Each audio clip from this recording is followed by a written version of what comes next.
Hello friends, आज के इस टॉपिक में हम डिस्कस करेंगे द लॉ ऑफ डिमांड, जिसे फर्स्ट लॉ ऑफ परचेसिंग भी कहा जाता है।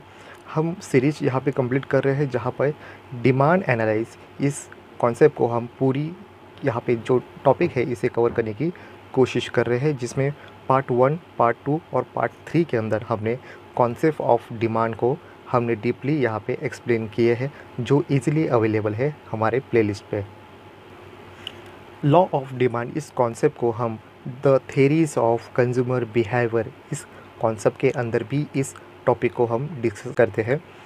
इस तरह से हम देखें तो ये इन शॉर्टली ये द लॉ ऑफ डिमांड ये हमें यही कहता है कि इस कॉन्सेप्ट में अगर किसी कमोडिटी की प्राइस अगर बढ़ती है तो डिमांड यहाँ पे कम होती है, और इसके अपोजिट अगर किसी कमोडिटी की प्राइस अगर कम होती है तो ये डिमांड उस कमोडिटी की बढ़ती है, जो एक नेचुरल प्रोपेंसिटी यहाँ पे एक्सप्लेन की जाती है। जहाँ पे इकोनॉमिक्स के अंदर कई इकोनॉमिक्स ने इस कॉन्सेप्ट को जो जनरली इंसान के अंदर कमोडिटी और प्राइस इनको लेके, या हम कहें डिमांड और प्राइस को लेके किस तरह के उनका बिहेवियर होता है, इसको एक्सप्लेन करने के लिए ही ये जो लॉ है इसे डेवलप किया था, और इसी लॉ को यहाँ पे डिमांड लॉ कहा जाता है।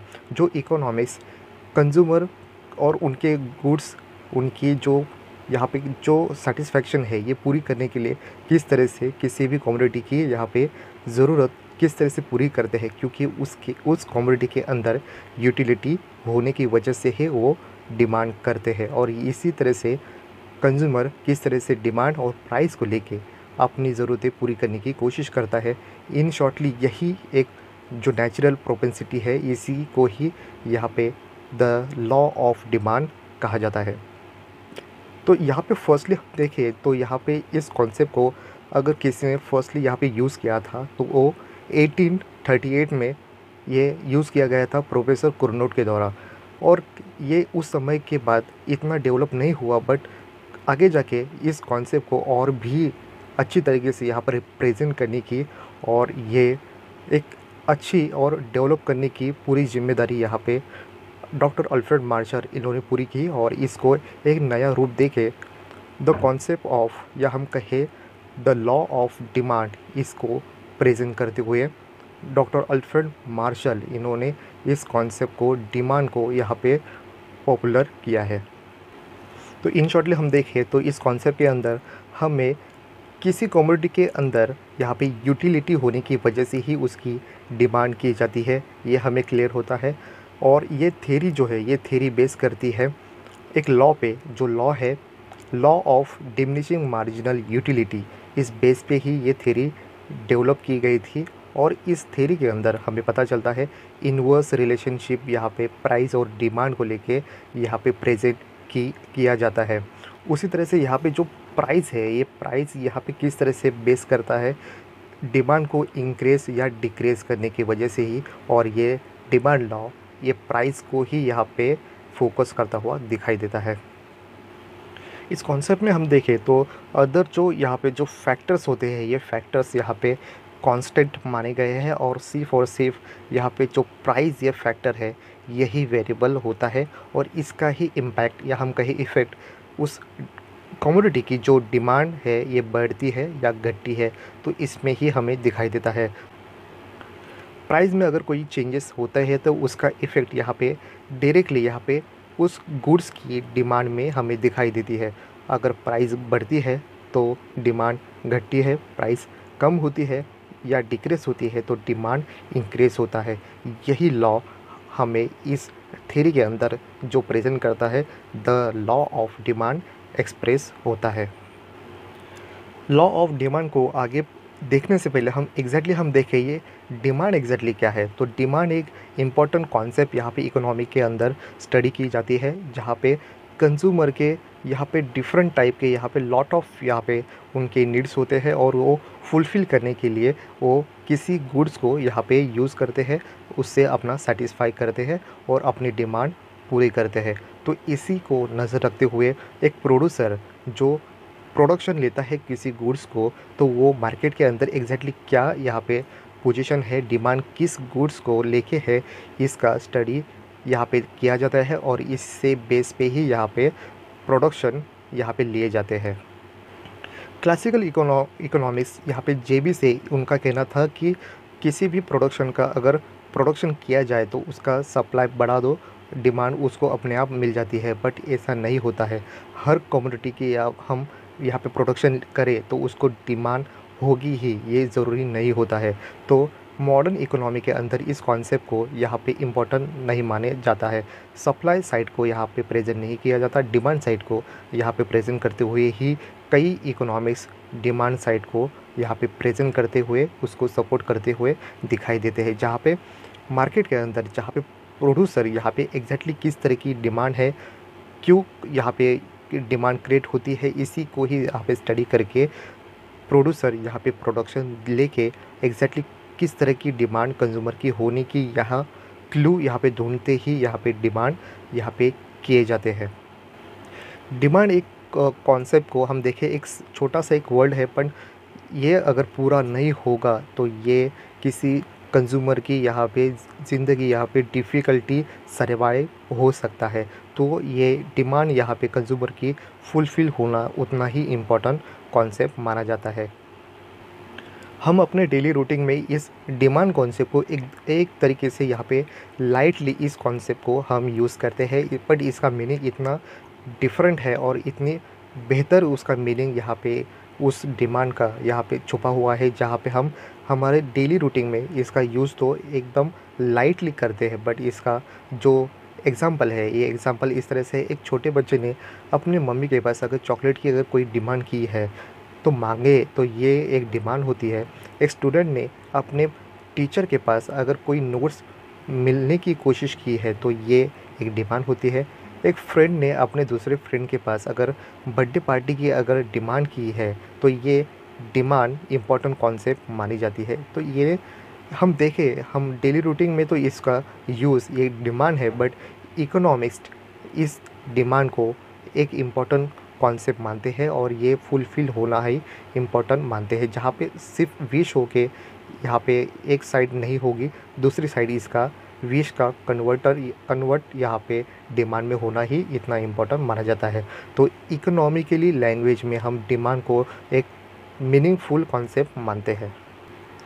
लोगों की हर तरह के यहाँ पे अपनी अपनी विश होती है, अपने अपने बकेट लिस्ट होती है, इसमें हम ये फुलफ़िल करने की यहाँ पे कोशिश करते हैं। जिस तरह से लोगों के पास एक अच्छी बेहतर और डिमांडेड कार हो या अपना खुद का एक बंगला हो, इस तरह के कई यहाँ पे डिमांड क्रिएट होते हैं और ये पूरी करने की हर कोई कोशिश करता है। बट ये कितने सक्सेस हो पाते हैं और कितने अपने ड्रीम या हम अपने विश को किस तरह से फुलफ़िल कर पाते हैं क्या, ये भी इम्पोर्टेंट माना जाता है।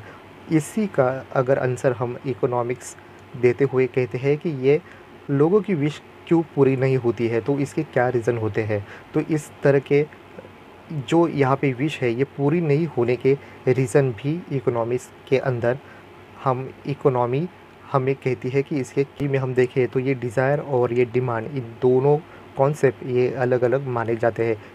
ये कई यहाँ पे हम जनरली जब देखते हैं तो ये डिज़ायर ये डिमांड मानी जाती है, बट इकोनॉमी के अंदर डिज़ायर एक अलग कॉन्सेप्ट है और डिमांड एक अलग कॉन्सेप्ट माना जाता है। जहाँ पे लोगों के कई अपने अपने अपने यहाँ पे ड्रीम्स होते हैं, अपने अपने डिज़ायर होते हैं। जहाँ पे कई लोगों की अपनी खुद की एक बेहतर आलीशान बंगला हो, अपनी खुद की एक अच्छी कार हो या अपना एक फार्म हाउस हो। इससे कई तरह के यहाँ पे अपने अपने ड्रीम्स, अपने डिज़ायर यहाँ पे होते हैं और ये फुलफ़िल करने के लिए इकोनॉमी के अंदर एक अलग तरह का यहाँ पे पैरामीटर माना जाता है। अगर ये डिज़ायर अगर पूरा होना है तो एक इस तरह से यहाँ पे पैरामीटर माना जाता है, जहाँ पे फर्स्टली यहाँ पे होगा डिज़ायर, सेकेंड एबिलिटी टू पे और थर्ड विलिंगनेस टू पे। डिज़ायर मतलब एक विश होना, सेकेंड एबिलिटी टू पे, पैसे देने की भी यहाँ पे उसकी कैपेसिटी या परचेजिंग पावर उसके पास हो, और थर्ड विलिंगनेस टू पे, या उसके पास जो पैसे है ये स्पेंड करना या एक्सपेंडिचर करना वो रेडी हो। इन तीन मेथड के साथ ये डिमांड कंप्लीट होती है। तो हम कहें demand is equal desire plus ability to pay plus willingness to pay. तो इस तरह से लॉ ऑफ डिमांड का जो डेफिनेशन है, जो डॉक्टर अल्फ्रेड मार्शल इन्होंने दिया है, वो कहते हैं other thing being equal the amount demanded increase as there is a fall in price and diminishing with the rise in price।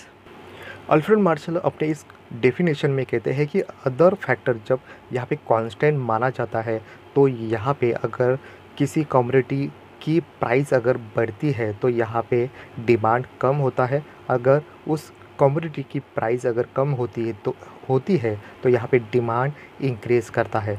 Means यहाँ पे अगर प्राइस बढ़ती है तो डिमांड कम होती है, प्राइस कम होती है तो प्राइस कम होने की वजह से डिमांड बढ़ती है। तो इन कॉन्सेप्ट को यहाँ पे, इस डेफिनेशन को यहाँ पे एक्सप्लेन करते हैं डॉक्टर अल्फ्रेड मार्शल।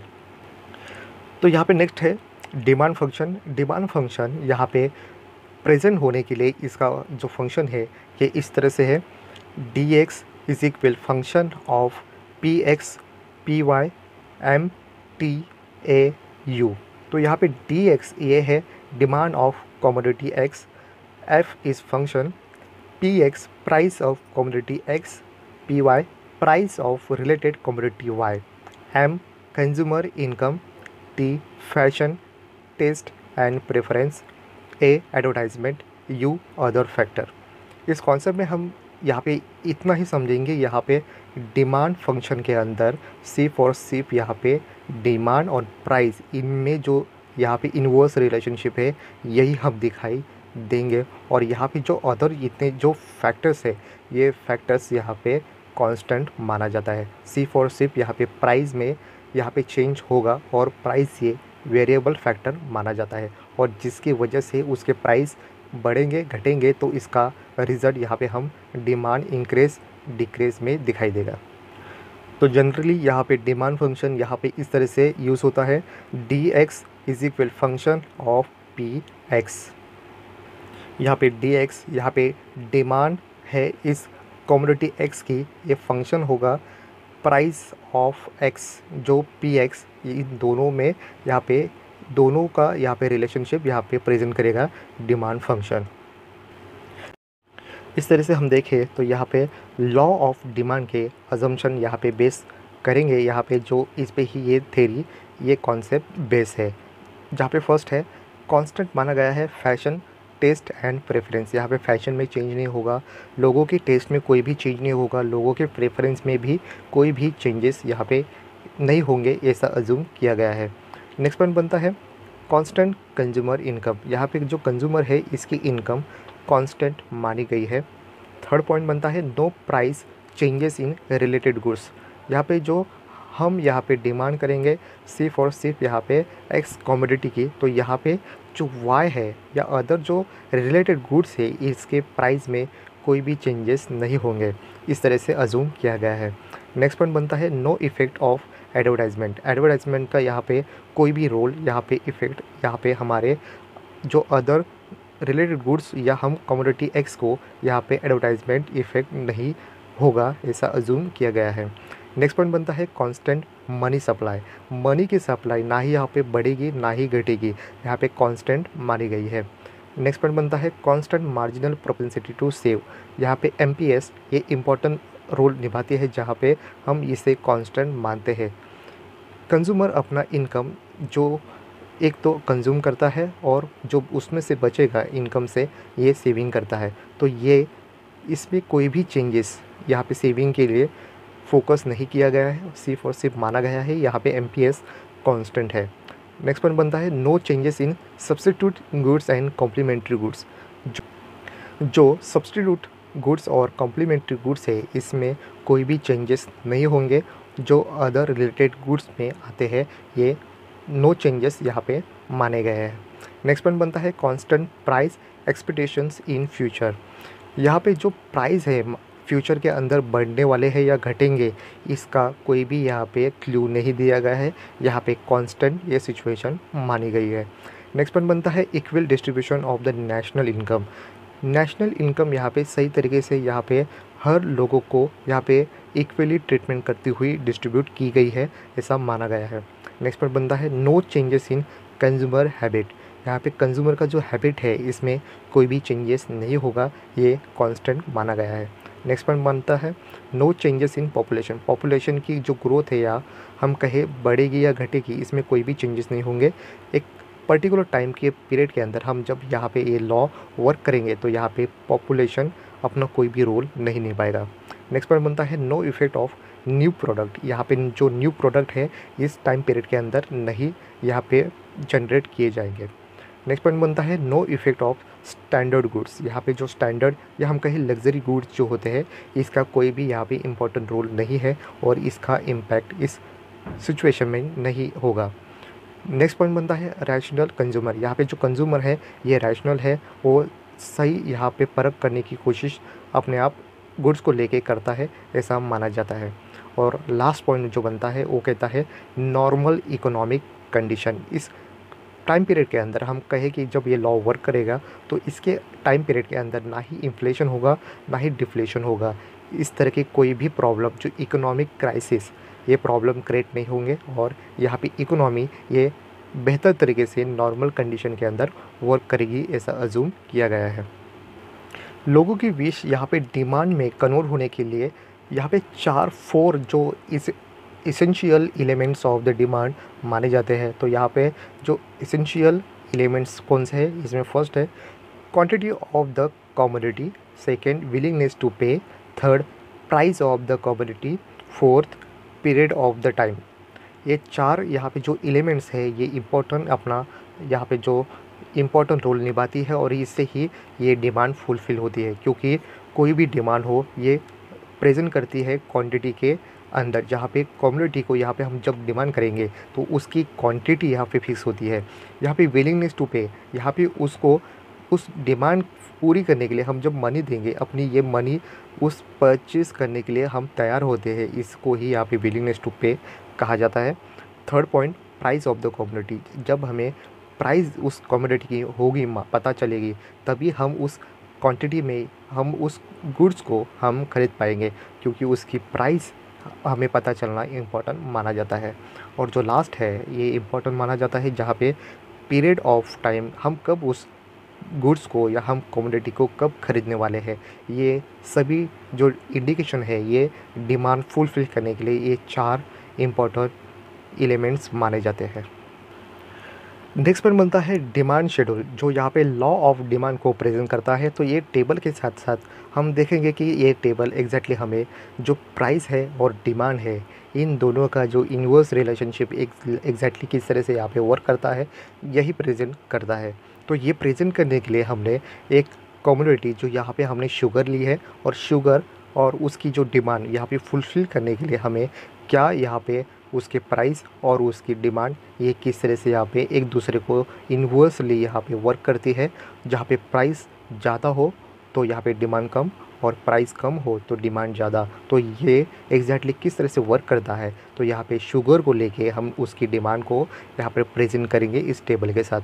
जहाँ पे फर्स्ट कॉलम में देखेंगे तो यहाँ पे हमें दिखाई देता है जो प्राइस ऑफ शुगर ये रुपीस में यहाँ पे हमने लिए हैं, और सेकंड कॉलम में हम देखें तो यहाँ पे डिमांड ऑफ शुगर जो केजी में हम यहाँ पे उसको परचेस करेंगे। जहाँ पे हम देखें तो यहाँ पे फर्स्टली जो जब प्राइस 4 होती है तो यहाँ पे डिमांड जो शुगर की यहाँ पे 25 केजी होती है।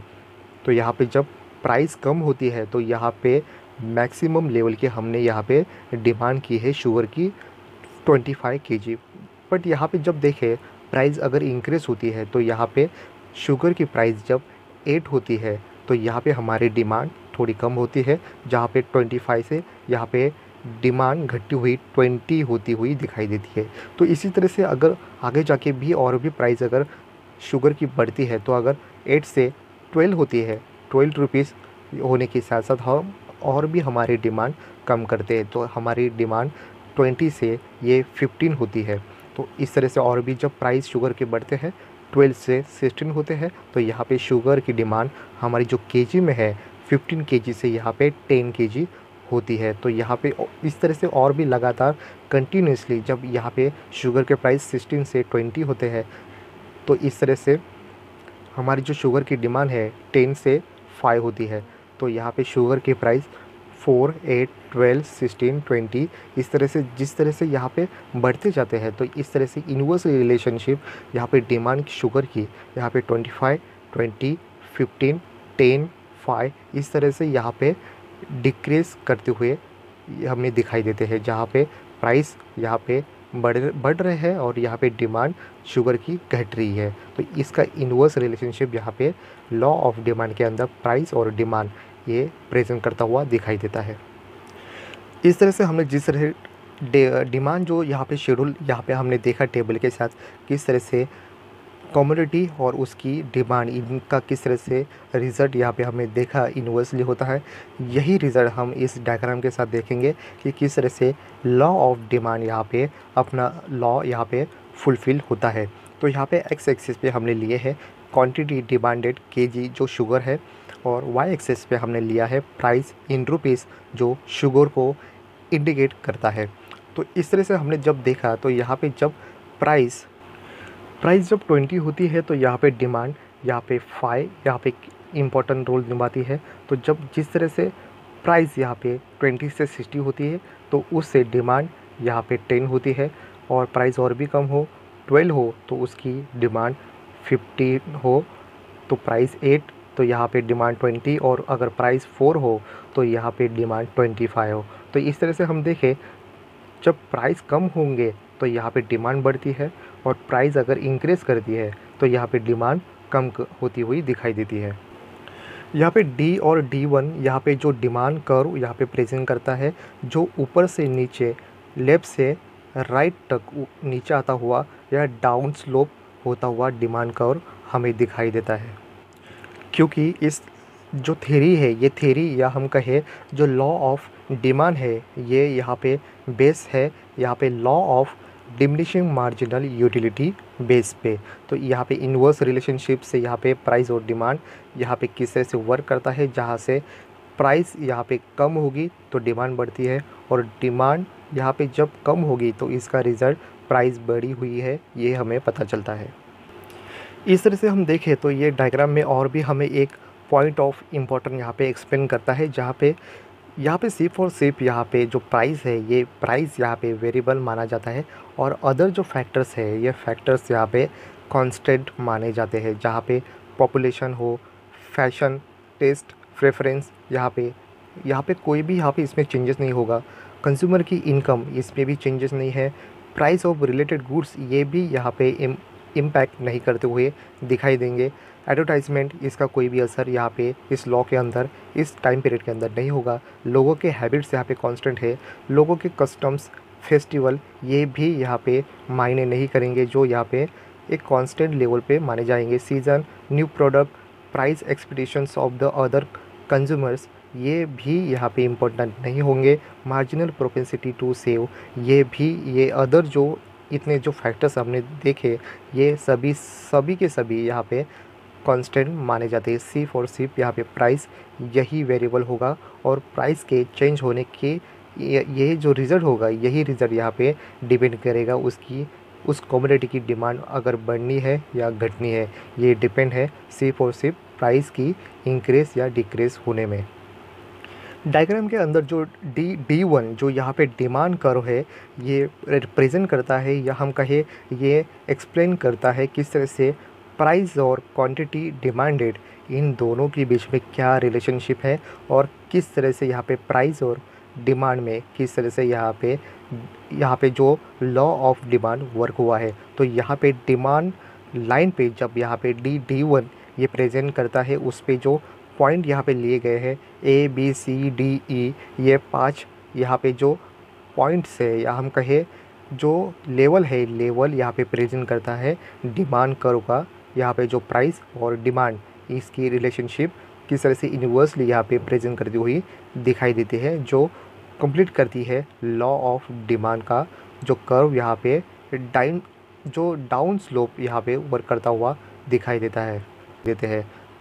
इस तरह से हमारा जो लास्ट पॉइंट ये जो लॉ ऑफ डिमांड को लेके होता है वो कहता है एक्सेप्शंस। इस पॉइंट को लेके ही यहाँ पे ये जो अदर फैक्टर है ये फैक्टर यहाँ पे ये लॉ फुलफ़िल करने में यहाँ पे दिक्कत दे देती है, या हम कहें इस फैक्टर अगर क्रिएट होते हैं, ये फैक्टर की वजह से ये लॉ फुलफ़िल नहीं होता है, ये लॉ फेल होता है। तो ये लॉ फेल होने के लिए क्या ऐसे एक्सेप्शंस लिए गए हैं, तो ये इस तरह से है। इसमें फर्स्टली कहा गया है Giffen paradox. Doctor Alfred Marshall ने यहाँ पे गिफिन पैराडॉक्स इसको भी इस एक्सेप्शन में यहाँ पे इंक्लूड किया है। तो वो कहते हैं कि अगर इन केस अगर कोई गिफिन पैराडॉक्स यहाँ पे क्रिएट होता है, या हम कहें हल्के क्वालिटी के यहाँ पे जो गुड्स होते हैं, इस गुड्स पे ये लॉ वर्क नहीं कर पाता है। जो यहाँ पे ये लॉ दिए हुए जो गिफिन पैराडॉक्स यहाँ देने वाले सर रॉबर्ट यहाँ पे जो गिफिन थे, इन्होंने ये पैराडॉक्स यहाँ पे क्रिएट किया और उनके नाम से ही ये गिफिन पैराडॉक्स माना जाता है। यहाँ पे सर रॉबर्ट जो गिफिन है, ये ब्रिटिश इकोनॉमिस्ट थे। उन्होंने एक हल्के दर्जे के यहाँ पे जो कमोडिटी है, इस कमोडिटी को लेके यहाँ पे उन्होंने कहा है कि इस जो यहाँ पे वर्क करेगा, ये जो लॉ है, लॉ ऑफ डिमांड यहाँ पे फेल होगा। क्योंकि उन्होंने कहा कि जहाँ जहाँ पे इंग्लैंड के अंदर जहाँ पे हल्के क्वालिटी का जो यहाँ पे ब्रेड था, ये ब्रेड उस समय में उसकी प्राइस कम हुई। उनके यहाँ पे नज़र में दिखाई देगा कि अगर ब्रेड के प्राइस अगर कम हुए तो उसकी डिमांड ये बढ़नी चाहिए थी, बट ये डिमांड बढ़ी नहीं, ये डिमांड कम हो गई। और इसके अपोजिट यहाँ पे जब ब्रेड के प्राइस अगर बढ़ते हैं तो उसकी तरफ से साथ साथ ये डिमांड भी बढ़ी है। तो यहाँ पे जो टोटली यहाँ पे जो इन्वर्स यहाँ पे जो कॉन्सेप्ट यहाँ पे लॉ ऑफ डिमांड के साथ दिखाई देता है, जो यहाँ पे प्रेजेंट करता है गिफिन पैराडॉक्स। तो एग्जैक्टली यहाँ पे ये सिचुएशन इंग्लैंड के अंदर क्यों हुई, क्योंकि इंग्लैंड के अंदर हम देखें जो ब्रेड को लेके ये प्राइस यहाँ पे कम हुई तो डिमांड कम हुई, और प्राइस जब ब्रेड के बढ़े तो यहाँ पे डिमांड भी बढ़ी। ये रिज़ल्ट इस तरह से निकला। और यहाँ पे सर रॉबर्ट गिफिन ने इस पे यहाँ पे स्टडी करने के बाद उनको पता चला कि यहाँ पे लॉ ऑफ डिमांड पे ये कॉन्सेप्ट वर्क नहीं कर पाएगा, क्योंकि यहाँ पे जो ब्रेड है, ये ब्रेड यहाँ पे लो क्वालिटी का यहाँ पे गुड्स माना जाता है। जो गरीब लोग हैं, ये अपना गुजारा चलाने के लिए ये ब्रेड का यूज़ करके अपना जो ज़िंदगी है ये चलाने की कोशिश करते हैं। तो यहाँ पे इस कॉन्सेप्ट के अंदर हम देखें, जो जिनकी इनकम कम है, ये अपना गुजारा करने के लिए ब्रेड का यूज़ करते हैं, जो लो क्वालिटी का गुड्स माना जाता है। गिफिन पैराडॉक्स अपने इस कॉन्सेप्ट के अंदर ये भी वो कहते हैं कि जब यहाँ पे उस ब्रेड के प्राइस कम होते हैं तो उसकी डिमांड बढ़नी चाहिए, पर उसकी डिमांड नहीं बढ़ती है, डिमांड घटती है, क्योंकि उस पुअर लोगों के पास उनकी परचेसिंग पावर बढ़ती है। और ये परचेसिंग पावर बढ़ने के साथ साथ वो उसकी जो ब्रेड के प्राइस कम हुए हैं, ये इस समय में ब्रेड खरीदते नहीं हैं, और इससे अच्छा ब्रेड के जगह और भी अच्छा कोई कमोडिटी को यहाँ पे लेके अपना गुजारा करते हैं और अच्छा खाना खाने की कोशिश करते हैं। तो यहाँ पे हमें पता चलता है जो डिमांड है, ये डिमांड उनकी ब्रेड के लिए नहीं थी। जब प्राइस ब्रेड के कम हुए, उसकी जो डिमांड है, डिमांड अदर कोई जो कमोडिटी है उसके लिए यहाँ पे डिमांड उनकी बड़ी ही थी। तो इसका रिज़ल्ट यहाँ पे दिखाई देता है, जब ब्रेड के प्राइस कम होते हैं, या हम कहें कि लो क्वालिटी का जो गुड्स है इसके प्राइस कम हुए, उसकी डिमांड भी कम होती है। और जब इस ब्रेड के प्राइस अगर बढ़ते हैं तो ये उनकी बढ़ती हुई प्राइस के साथ साथ उनका डिमांड भी बढ़ता है। गिफिन पैराडॉक्स को समझने के लिए डायग्राम से और भी हेल्प होगा कि किस तरह से सर रॉबर्ट गिफिन ने अपना एक एग्जाम्पल जो पैराडॉक्स उन्होंने ये कॉन्सेप्ट को यहाँ पे डेवलप किया, ये किस तरह से वर्क करता है। यहाँ पे एक्स एक्सेस पे क्वांटिटी डिमांडेड यहाँ पे केजी में ली गई है, और वाई एक्सेस पे प्राइस जो रुपीज़ में ली गई है। जहाँ पे हमने यहाँ पे गिफिन पैराडॉक्स को यहाँ पे प्रेजेंट करते हुए हमने लो क्वालिटी का गुड्स को, या हम कहें क्वांटिटी को यहाँ पे प्रेजेंट करते हुए दिखाई देते हैं।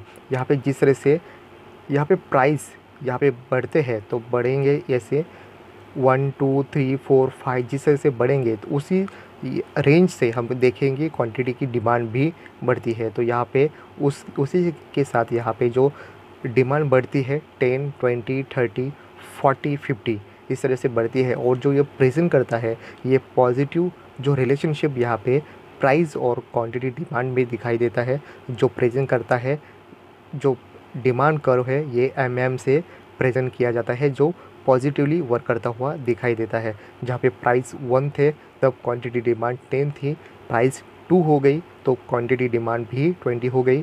प्राइस 3 हो गई तो यहाँ पे डिमांडेड क्वांटिटी की 30 हो गई।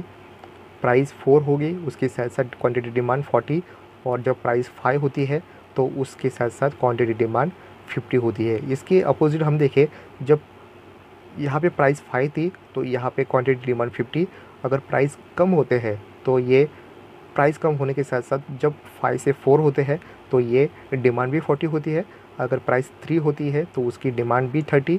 प्राइस 2 होती है तो क्वांटिटी डिमांड और घटते हुए 20 हो जाती है, और प्राइस 1 होगी तो ये क्वांटिटी डिमांड भी 10 होगी। तो यहाँ पे जो रिज़ल्ट है, ये रिज़ल्ट यहाँ पे प्राइस को लेके क्वांटिटी डिमांड यहाँ पे पॉजिटिवली वर्क करता हुआ गिफेन पैराडॉक्स में दिखाई देता है। बट यहाँ पे जो लॉ ऑफ डिमांड है, इसमें जो प्राइस और क्वांटिटी डिमांड है, इसमें जो रिलेशनशिप, इन्वर्सली रिलेशनशिप प्राइस और डिमांड में दिखाई देता है।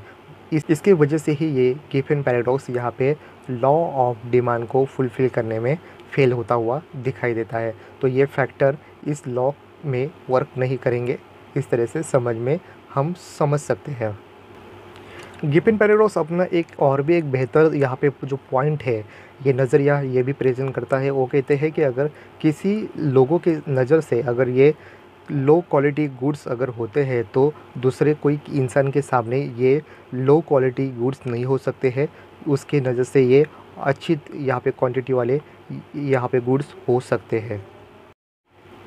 इस तरह से सेकेंड पॉइंट बनता है प्रेस्टीज गुड्स। यहाँ पे जो लग्जरी गुड्स माने जाते हैं, जहाँ पे हाईली लिविंग स्टैंडर्ड जीने के लिए लोग हाईली लग्जरी लाइफ के लिए डिमांड कम्युनिटी की करते हैं, और जब यहाँ पे प्राइस उसकी कोई भी कम्युनिटी की बढ़ती है तो वो हाईली प्राइस पे यहाँ पे डिमांड करते हुए दिखाई देते हैं। जहाँ पे गोल्ड, डायमंड, एंटीक गुड्स हो, इनकी अगर क्वांटिटी देखें या हम कहें उसकी प्राइस देखें तो ये हाईली या कहे कॉस्टली होते हैं। जो यहाँ पे प्रेस्टीज गुड्स या हम कहें उनका लिविंग स्टैंडर्ड, यहाँ पे उनका स्टेटस यहाँ पे बरकरार रखने के लिए रिच पर्सन यहाँ पे अपना प्रेस्टीज यहाँ पे हाईली रखने की कोशिश करते हैं। जो यहाँ पे प्रेजेंट करते हैं अपने गोल्ड, डायमंड, एंटीक गुड्स को यहाँ पे प्रेजेंट करते हुए ही ये हाईली स्टैंडर्ड लिविंग यहाँ पे मेंटेन करते हुए दिखाई देते हैं। थर्ड पॉइंट बनता है नेसेसिटेट ऑफ लाइफ। यहाँ पे जो food, cloth, shelter, medicine, salt, ये नेसेसरी लगने वाले हमारी लाइफ में लगने वाले यहाँ पे कमोडिटी होते हैं, जहाँ पे उनकी प्राइस कितनी भी बढ़े हम ये इग्नोर नहीं कर पाएंगे। ये हमें लेने हैं, इनके यहाँ पे हम कंज्यूम करना हमारे लिए इम्पोर्टेंट माने जाते हैं। तो इसकी कितने भी प्राइस अगर बढ़े तो हम इसको इग्नोर नहीं कर पाएंगे, क्योंकि हमारे जीने का एक इम्पोर्टेंट ये कमोडिटी होते हैं जिससे हम अपना लिविंग यहाँ पे जीते हैं। फोर्थ पॉइंट बनता है वॉर कंडीशन। अगर किसी कंट्री के अंदर अगर इमरजेंसी अगर आती है तो यहाँ पे उस कंट्री के अंदर ये कमोडिटी यहाँ पे डिमांड बढ़ती है। तो यहाँ पे प्राइस कौन सी भी हो यहाँ पे डिमांड की जाती है, क्योंकि लोग ऐसे वॉर कंडीशन के अंदर, इमरजेंसी कंडीशन के अंदर कमोडिटी को यहाँ पे गुड्स को स्टोरेज करते हुए रखने की कोशिश करते हैं। जहाँ पे उसकी प्राइस बढ़ती है तो डिमांड भी बढ़ती है। नेक्स्ट पॉइंट बनता है डिप्रेशन, या हम कहें इकोनॉमिक कंडीशन, जहाँ पे इन्फ्लेशन हो, डिफ्लेशन हो। यहाँ पे इस कंडीशन के अंदर जब प्राइस कम होते हैं तो लोगों की परचेसिंग पावर भी कम होती है। तो यहाँ पे प्राइस कम होने के वजह से लोग डिमांड नहीं कर पाते हैं, क्योंकि उनकी परचेसिंग पावर कम है, उनके पास मनी उनके पास नहीं होने की वजह से वो इस डिप्रेशन, इन्फ्लेशन के टाइम पीरियड में वो प्राइस कम होने के साथ साथ डिमांड भी कम रखते हुए दिखाई देती है कंडीशन। नेक्स्ट पॉइंट बनता है स्पेकुलेशंस। ऐसी एक कंडीशन होती है जहाँ पे किसी भी कमोडिटी के प्राइस बढ़ते जाते हैं और इंक्रीज़ होते हैं फ्यूचर में, और भी इसके प्राइस अगर बढ़ने वाले होंगे तो यहाँ पे उसकी डिमांड भी बढ़ती हुई दिखाई देती है। एग्जांपल, यहाँ पे जो अर्बन सिटी होती है वहाँ पे लैंड की प्राइस ज़्यादा होती है, तो डे टू डे यहाँ पे जो उसकी प्राइस बढ़ती जाती है, और भी फ्यूचर में इसकी प्राइस बढ़ने वाली हो तो यहाँ पे डिमांड यहाँ पे ज़्यादा होती है, क्योंकि इसकी प्राइस बढ़ती हुई इन फ्यूचर दिखाई देती है। नेक्स्ट पॉइंट बनता है गुड्स शॉर्टेज इन फ्यूचर। अगर कोई गुड्स की शॉर्टेज अगर फ्यूचर में अगर होने वाली हो तो यहाँ पे स्टोरेज किया जाता है, तो इसकी प्राइस बढ़ती है और उसकी डिमांड भी बढ़ती हुई दिखाई देती है। नेक्स्ट पॉइंट बनता है इग्नोरेंस इफ़ेक्ट। इस कॉन्सेप्ट के अंदर हम देखें तो यहाँ पे ऐसे भी लोग होते हैं जहाँ पे उनका कोई भी अपडेट यहाँ पे मार्केट के साथ नहीं होता है। उनकी क्या प्राइस है, उनकी कमोडिटी कितनी है, वो कितनी यूज़फुल होती है ये कमोडिटी, इसके रिलेटेड कोई भी यहाँ पे कंडीशन कोई कंज्यूमर रिलेट नहीं कर पाता है। जो भी प्राइस है, वो कितनी उनको क्वांटिटी चाहिए, उस क्वांटिटी पे, वो प्राइस पे वो बाय करते हैं। तो ये सिचुएशन पे इग्नोरेंस इफ़ेक्ट यहाँ पे इम्पोर्टेंट माना जाता है। तो ये कई लोग ऐसे होते हैं, उनको प्राइस से कोई लेना देना नहीं होता है।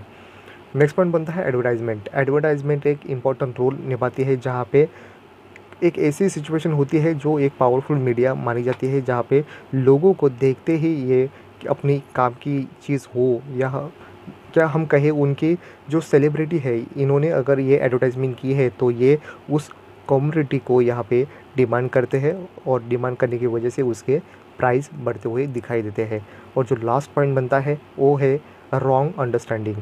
ये एक्सप्लेन करता है इस ऐसी सिचुएशन को जहाँ पे लोग ये मानते हैं कि किसी कमोडिटी की अगर प्राइस अगर कम होती है तो इसका मीनिंग होता है ये जो कमोडिटी है ये यूज़फुल नहीं है, तो इसकी वजह से ही प्राइस अगर कम हो तो उसकी डिमांड कम होती है। इसके अपोजिट जहाँ पे प्राइस अगर किसी कमोडिटी के अगर बढ़ते हैं तो ये माना जाता है कि ये यूज़फुल होती है, तो इसकी प्राइस अगर बढ़ती है इस कमोडिटी की तो ये डिमांड भी इंक्रीज़ होती हुई दिखाई देती है। तो ये रॉन्गली यहाँ पे मैसेज जाता है जो अंडरस्टैंडिंग लोगों के पास नहीं होता, तो इसकी वजह से ही ऐसी सिचुएशन यहाँ पे एक्सेप्शन पे ले जाते हैं। तो इस तरह से यहाँ पे हम देखें तो ये जो 10 पॉइंट है, ये 10 पॉइंट एक्सप्लेन करते हैं कि ऐसे सिचुएशन के अंदर लॉ ऑफ डिमांड वर्क नहीं कर पाएगा। आने वाले नेक्स्ट वीडियो में हम एक्सप्लेन करेंगे डिमांड कर्व एग्जैक्टली किस तरह से होता है, उसके क्या मेथड होंगे, ये हम आने वाले नेक्स्ट वीडियो में इसको एक्सप्लेन करेंगे। तो आज के इस वीडियो में बस इतना ही। Thank you.